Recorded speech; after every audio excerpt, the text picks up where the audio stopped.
Palavra da Verdade, com Hernandes Dias Lopes. Meus amados, vamos abrir a palavra de Deus então, no livro de Apocalipse, capítulo 4, por gentileza.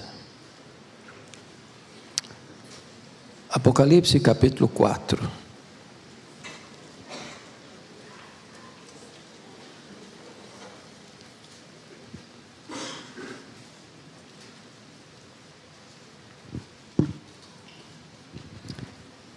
Esse texto diz o seguinte: depois dessas coisas olhei, e eis não somente uma porta aberta no céu, como também a primeira voz que ouvi, como de trombeta, ao falar comigo, dizendo: sobe para aqui, e eu te mostrarei o que deve acontecer depois dessas coisas. Imediatamente eu me achei em espírito, e eis armado no céu um trono, e no trono alguém sentado. E eis que se acha assentado é semelhante no aspecto à pedra de jaspe e de sardônio, e ao redor do trono um arco-íris, semelhante no aspecto à esmeralda. Ao redor do trono há também 24 tronos, e assentados neles 24 anciãos vestidos de branco, em cujas cabeças estão coroas de ouro. Do trono saem relâmpagos, vozes e trovões, e diante do trono ardem 7 tochas de fogo, que são os 7 Espíritos de Deus. Há diante do trono um como queimar de vidro, semelhante ao cristal, e também no meio do trono e à volta do trono 4 seres viventes cheios de olhos por diante e por detrás. O primeiro ser vivente é semelhante a leão, o segundo semelhante a novilho, o terceiro tem o rosto como de homem, e o quarto ser vivente é semelhante à águia quando está voando. E os 4 seres viventes, tendo cada um deles respectivamente 6 asas, estão cheios de olhos ao redor e por dentro, não tem descanso nem de dia nem de noite, proclamando: Santo, Santo, Santo é o Senhor Deus, o Todo-Poderoso, aquele que era, que é e que há de vir. Quando esses seres viventes derem glória, honra e ação de graças ao que se encontra sentado no trono, ao que vive pelos séculos dos séculos, os 24 anciãos prostrar-se-ão diante daquele que se encontra sentado no trono, adorarão o que vive pelos séculos dos séculos, e depositarão as suas coroas diante do trono, proclamando: Tu és digno, Senhor e Deus nosso, de receber a glória, a honra e o poder, porque todas as coisas Tu criaste, sim, por causa da Tua vontade vieram a existir e foram criadas. Amém?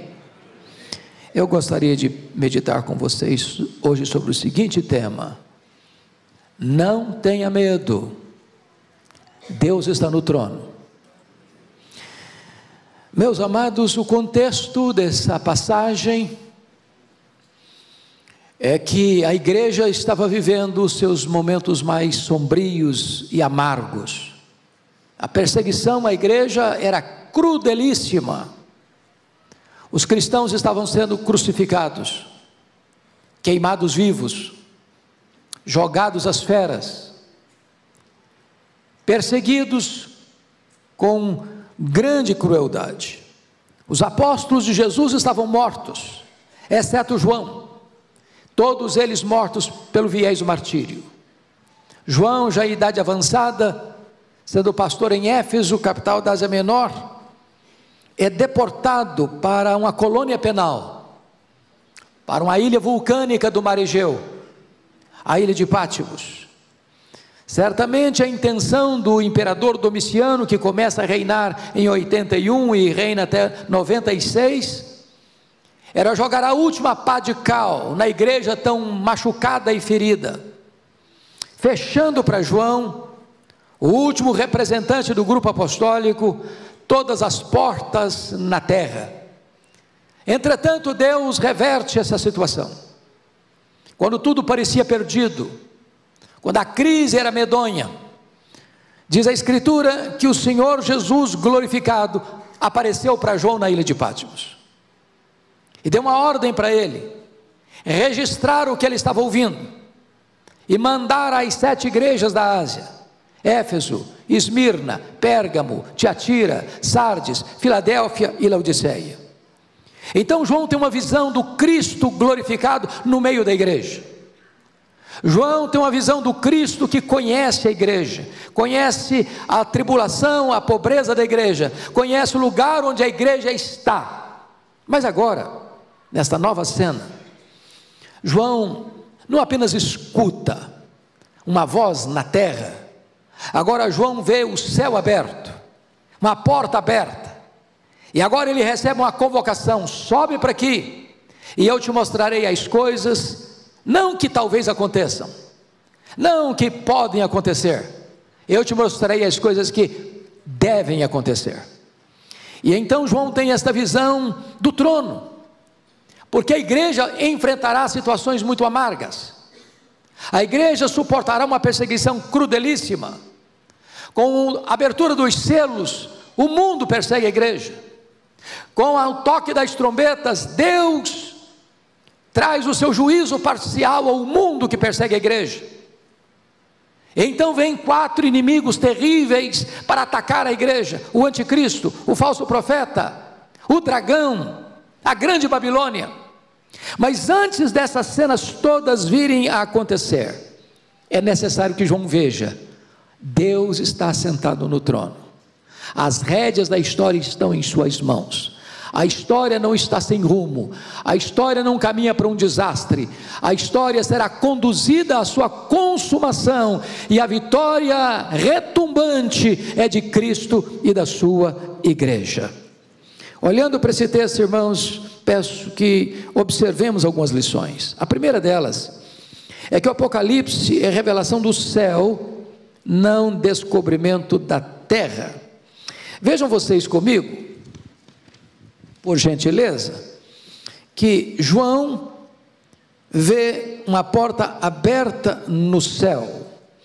A revelação de Deus, o conhecimento do futuro, não emana da investigação humana, não aparece em virtude de pesquisa ou perquisição humana, não vem por meio de descobertas místicas. O futuro é revelado por Deus. Nós só podemos conhecer o amanhã se Deus nolo revelar a nós. Fora da soberania de Deus, não há conhecimento do amanhã.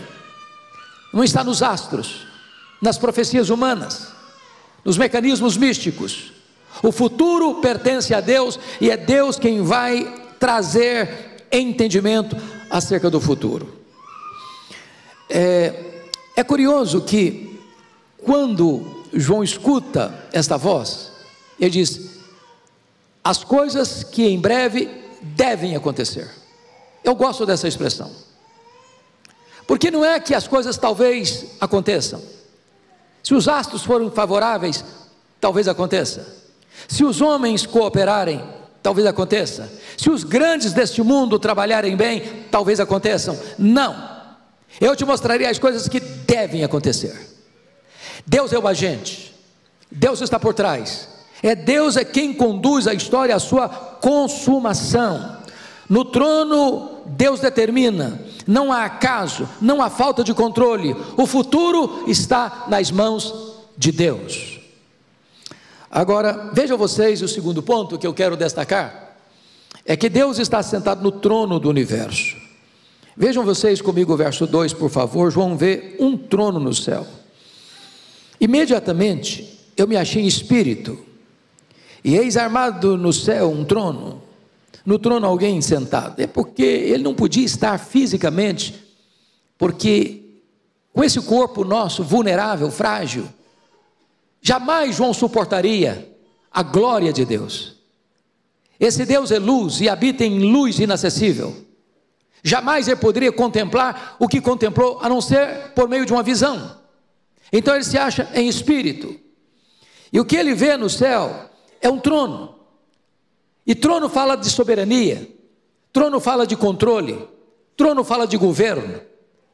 O que Apocalipse retrata para nós, irmãos, é que nós cremos no Deus Todo-Poderoso que está no trono, que Ele reina, que Ele governa, que Ele tem o controle, que Ele tem a condução da história em suas mãos. Aliás, no Novo Testamento a palavra trono aparece nada menos do que 67 vezes. Mas só em Apocalipse a palavra trono aparece 47 vezes. Só no texto lido a palavra trono aparece 12 vezes. A grande ênfase desse capítulo 4 de Apocalipse é que Deus é soberano, é que Ele está sentado no trono e que Ele tem o controle da história, da sua vida, da minha vida, da igreja, nas suas poderosas mãos. Então entendamos isso. O universo, à luz da Bíblia, não é geocêntrico. O universo, à luz da Bíblia, não é heliocêntrico. O universo, à luz da Bíblia, é teocêntrico. Deus está no trono e Ele reina e Ele governa. Mas notem ainda comigo, João viu o glorioso Deus assentado no trono. Porque notem, ele não descreve Deus, ele diz no versículo 12: e eis armado no céu um trono, e no trono alguém sentado. E quando ele vai olhar este alguém, ele não ousa descrever o ser de Deus. Ele não ousa fazer isso. Ele precisa usar imagens, figuras, que o homem possa entender. Então veja comigo, que ele vê Deus no seu esplendor, no seu fulgor, no seu brilho. E ele pega duas pedras preciosas. Ele pega o jaspe, conforme o versículo de número 3. E ele pega a pedra de sardônio. Jaspe era a pedra mais translúcida, mais clara, mais límpida, como a luz. O jaspe aqui seria o nosso diamante. Sardônio era uma pedra vermelha, puríssima na sua gema.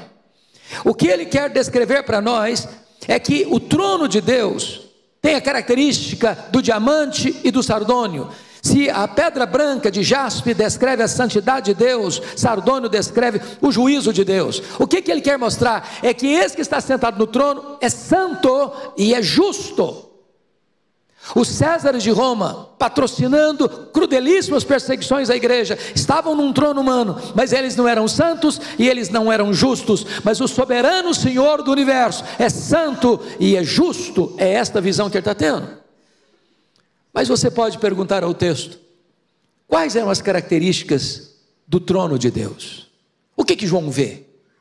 Esse que governa o universo, a igreja, a nossa vida. Primeiramente, confira comigo o versículo 3, está escrito assim: esse que se acha sentado no trono é semelhante no aspecto à pedra de jaspe, de sardônio, e ao redor do trono há um arco-íris, semelhante no aspecto à esmeralda. E você vai perceber no versículo 5 que vai sair do trono relâmpagos, vozes e trovões. E aqui há uma inversão da natureza. Inversão da natureza. Quando você vê uma tempestade se formando no horizonte, primeiro você vê relâmpagos, depois você escuta trovões, e então a chuva torrencial desce, e depois que tudo se acalma, que chega a bonança, você olha no horizonte e vê um arco-íris. O arco-íris é um símbolo da aliança de Deus, um sinal da misericórdia de Deus. Mas aqui, na descrição de João, o arco-íris precede os relâmpagos e os trovões. E por quê? É porque no trono de Deus, a misericórdia precede o juízo. Dentro da economia da redenção de Deus, primeiro Deus oferece a sua graça, a sua bondade, a sua misericórdia, a sua salvação. E então, aos que recusam a oferta da misericórdia e da graça, vem o juízo, vem o julgamento. Antes das taças da ira de Deus serem derramadas, primeiro as trombetas tocam. E quando as trombetas tocam, o juízo está misturado com a misericórdia, porque Deus dá uma chance, e Deus é longânimo, e não quer que ninguém pereça, e então Ele oferece a misericórdia, antes de aplicar o juízo. É isso que João está vendo aqui. Mas em seguida você vai notar no versículo 5, que depois do arco-íris, da misericórdia, da oferta da graça, então vem o juízo no verso 5. Do trono saem relâmpagos, vozes e trovões, e diante do trono ardem 7 tochas de fogo, que são os 7 Espíritos de Deus. Talvez as pessoas lá, como 2 de Pedro, diz o seguinte: mas o mundo, desde que é o mundo, nunca mudou nada. Essas ameaças aí são ineficazes. E Pedro alerta, e a Bíblia que alerta o seguinte: não, Deus tem exercido juízo sim. Olha para Sodoma e Gomorra, Deus exerceu juízo. Olha para o Egito, Deus mandou as pragas. Olha comigo para a Babilônia, ela caiu. Olha comigo para Jerusalém, ela foi tomada 2 vezes. E quando você lê 586 a.C. e 70 depois de Cristo, Jerusalém não caiu porque ela era vulnerável a um poder militar mais forte. Ela caiu nas 2 vezes porque Deus a entregou. É juízo de Deus. Então que todos nós nos alertemos sobre isso. Deus é o Deus cheio de graça e misericórdia, mas Deus também é o Deus do juízo. Aqueles que recusam a graça, terão que enfrentar o juízo. Aqueles que não entendem a oferta do arco-íris, terão que enfrentar os relâmpagos, os trovões e as vozes de juízo que emanam do trono. Mas em terceiro lugar, o trono que João vê, irmãos, é um trono de santidade. Olha o versículo 6 comigo, por favor. Havia diante do trono um como que mar de vidro semelhante ao cristal. Também no meio do trono e à volta do trono 4 seres viventes, cheios de olhos por diante e por trás. Quando diz que o trono era como um mar de vidro, a ideia é de que diante desse trono, nesse trono, não tem nada escondido. Não tem nada debaixo do tapete.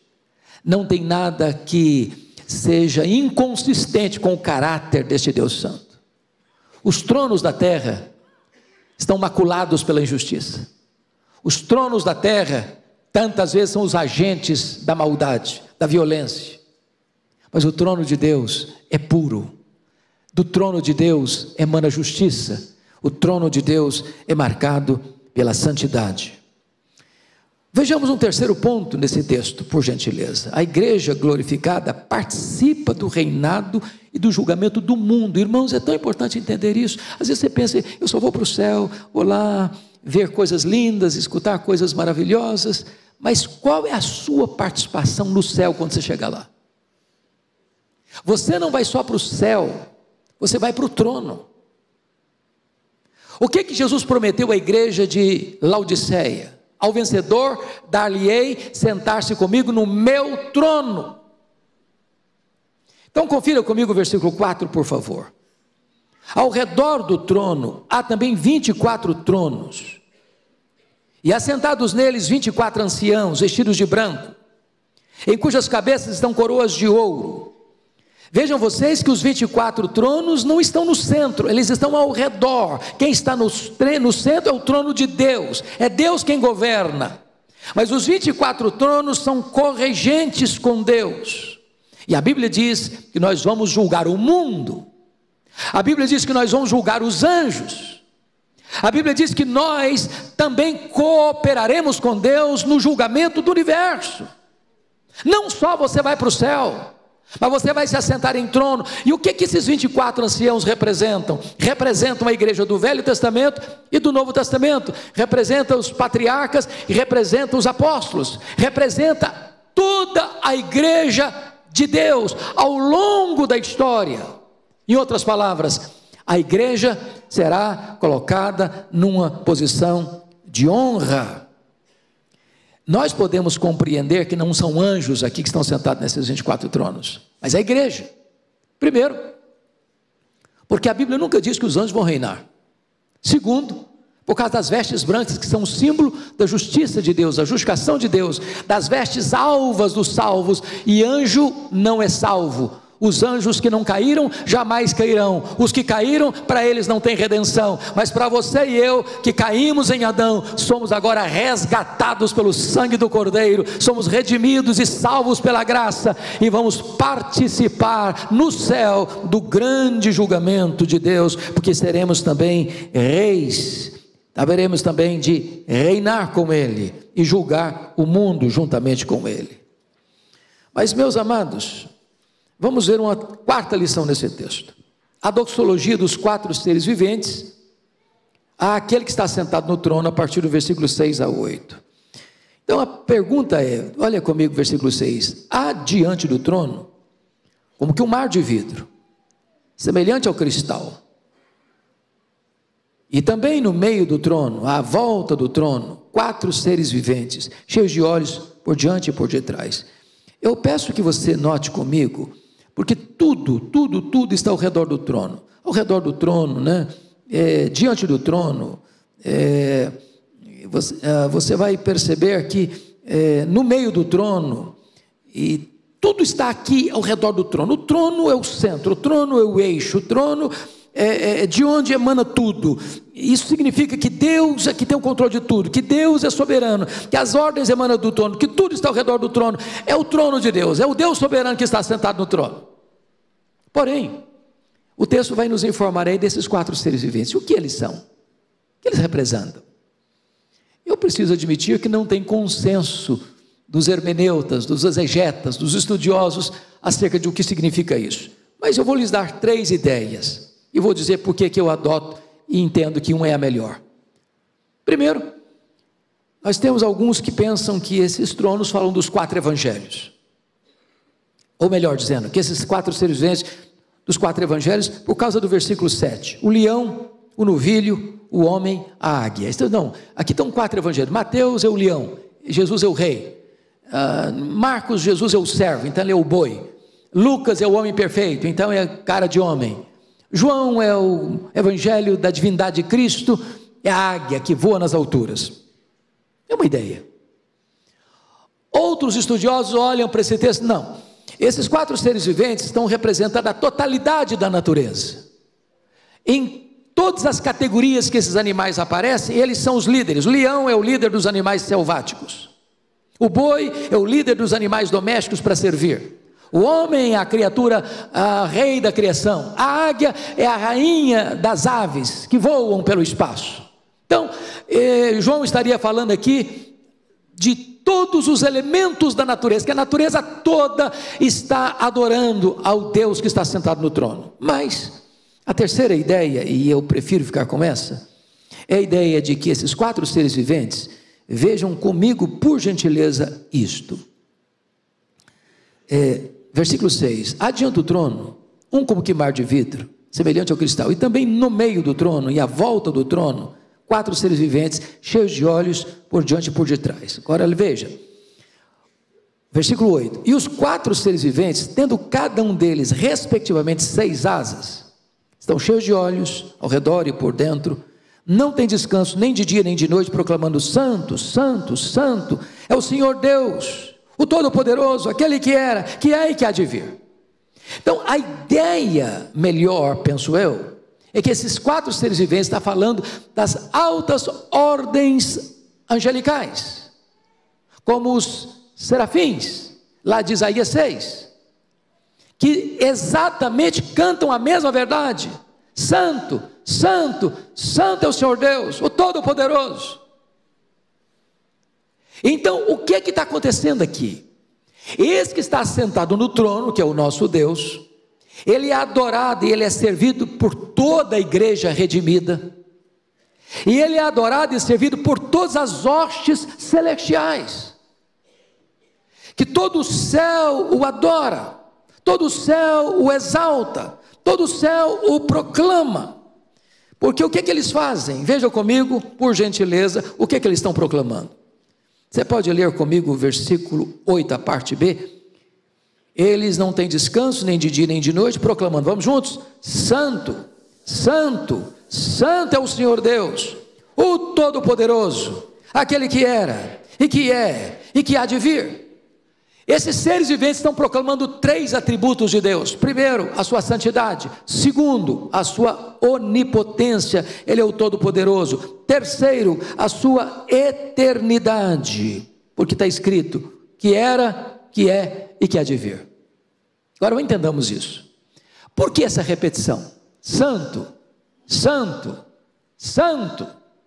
Você vai encontrar outros atributos de Deus, mas você nunca vai encontrar essa ênfase: amor, amor, amor, justo, justo, justo, bom, bom, bom. Mas você vai encontrar santo, santo, santo, porque a santidade de Deus é o principal atributo que orna todos os atributos de Deus. O amor de Deus é santo, a justiça de Deus é santa, a ira de Deus é santa. Quando você diz santo, você define. Quando você diz santo, santo, você enfatiza. Mas quando você diz santo, santo, santo, você coloca em grau superlativo. Só Deus é totalmente santo, e é isso que os seres viventes estão proclamando, a grande santidade de Deus.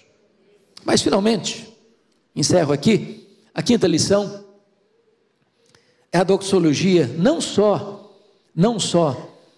dos seres celestiais, mas a doxologia da igreja glorificada.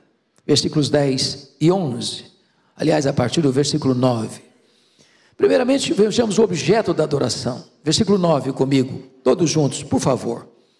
Quando esses seres viventes derem glória, honra e ação de graças ao que se encontra sentado no trono, ao que vive pelos séculos dos séculos, olha agora a igreja, os 24 anciãos prostrar-se-ão diante daquele que se encontra sentado no trono, adorarão o que vive pelos séculos dos séculos, e depositarão as suas coroas diante do trono, proclamando. Deixa o 11 para daqui a pouquinho. A quem eles estão adorando? Aos anjos? Não. Ao que está sentado no trono. Então algumas coisas aqui na terra vão cessar. Vão cessar. Paulo diz, agora permanece a fé, a esperança e o amor. Esses três. Mas o maior desses é o amor. Lá no céu não precisa ter fé. Lá no céu não precisa de esperança. Mas lá no céu vai ter o quê? Amor. Aqui tem profecia, tem pregação. Lá no céu não precisa ter pregação. Mas lá no céu vai ter o quê? Adoração. Nós nunca vamos cessar de adorar aquele que está sentado no trono. Nós nunca vamos parar de conhecer aquele que está sentado no trono, porque vida eterna é isto, conhecer a Deus e conhecer a Jesus Cristo, a quem enviaste. O céu não vai ser chato, o céu não vai ser monótono. Há alguns anos uma moça me procurou, uma adolescente, eu fiquei chocadíssimo com o que ela me disse. Ela me disse assim, pastor, eu não quero ir para o céu.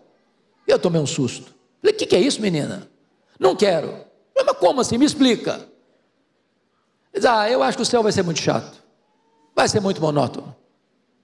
A ideia que eu tenho de céu é que eu vou estar sentado numa nuvem branca, com a harpa na mão, tocando, cantando, cantando, cantando, cantando. Eu não aguento essa vida inteira não. Estou cansada já, só de pensar. Não, o céu não vai ser assim não. O céu é dinâmico.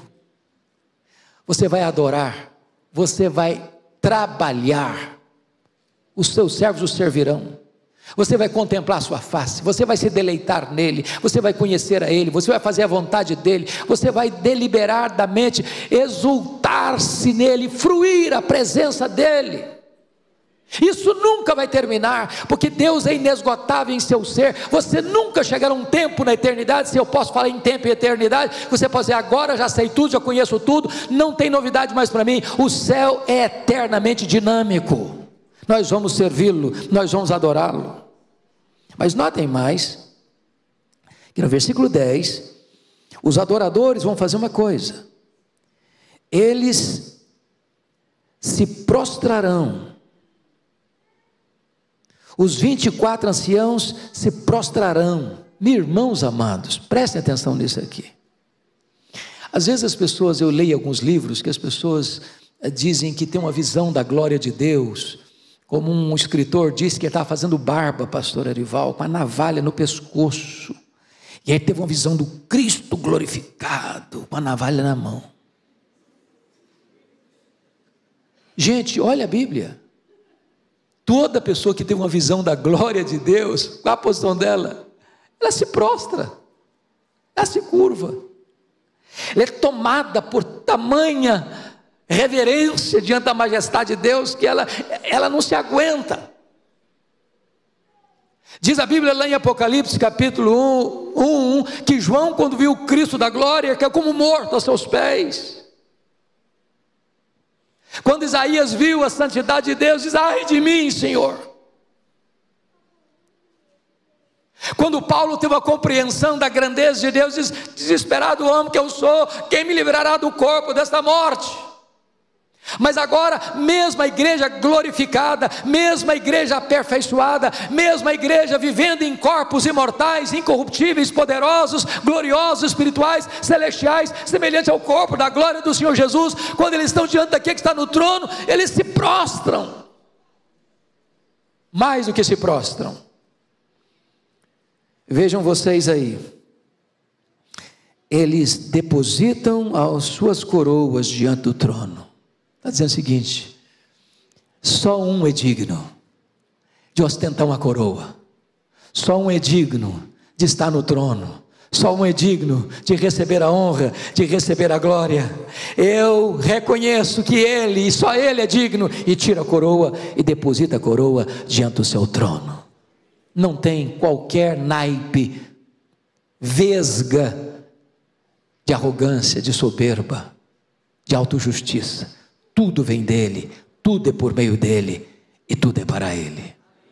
E o texto conclui com as palavras da adoração, não apenas com o objeto da adoração que é Deus, não apenas com os atos da adoração que é prostrar e depositar as coroas, mas vem agora as palavras de adoração no versículo 11, e eu peço que você em voz uníssona leia comigo, ficando de pé, o versículo 11, toda a igreja, vamos juntos. Tu és digno, Senhor e Deus nosso, de receber a glória, a honra e o poder, porque todas as coisas tu criaste, sim, por causa da tua vontade, vieram a existir e foram criadas. Aquele a quem adoramos é digno, aquele a quem adoramos é o Criador do universo, aquele a quem adoramos é o soberano, e o Criador vai pegar a história e conduzi-la a uma consumação, e nesta consumação, você e eu, povo de Deus, igreja do Deus vivo, somos mais do que vencedores em Cristo Jesus. Você não precisa ter medo do amanhã, você não precisa ter medo do futuro, porque o seu Deus, o nosso Deus, está no trono, e Ele reina. Amém.